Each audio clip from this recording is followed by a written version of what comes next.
Today I want to talk to you about Jesus' first miracle. In John chapter 2, he made water into wine. Many people are surprised by this miracle because it's mentioning alcohol and wine. But you have to understand that drinking alcohol is not a sin. Drinking too much alcohol, though, is. The Bible tells us in Ephesians 5:18 not to be drunk with consuming alcohol and having that control our bodies, but to be filled with God's Spirit. Proverbs tells us to be wise about alcohol and gives us warnings. Proverbs 20 verse 1 says, "Wine is a mocker and beer a brawler. Whoever is led by them is not wise." And so we shouldn't be led and controlled by alcohol.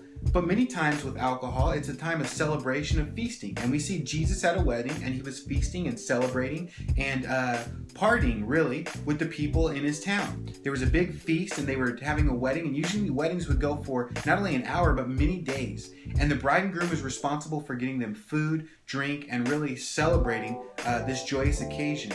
And what ended up happening is they ran out of wine, and that would be an embarrassing thing for the bride and groom. And Mary goes to Jesus and says, "Listen, you got to do something."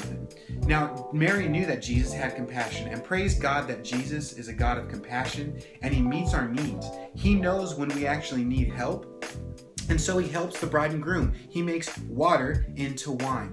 And so the people were blessed. But I want you to see something. The people were blessed, but the servants, they actually saw a miracle. They saw the water turn into wine. Mary told the servants, "Hey, do whatever he says." And so Jesus tells them to do something. He says, "Hey, go and fill these 6 jars up."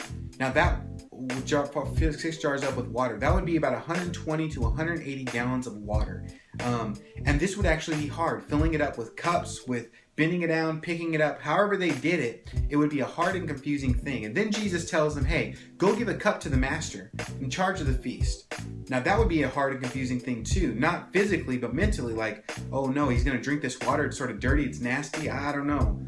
But the master drank it and said, "This is amazing wine. Are you kidding me? This is incredible." And I love that the servants were blessed, but they were blessed because they saw the miracle. I really want to encourage you today to really just enjoy God's blessing. Know that he's a God of compassion, that he loves us, but to also participate and begin serving Jesus. Jesus said it's better to give than to receive.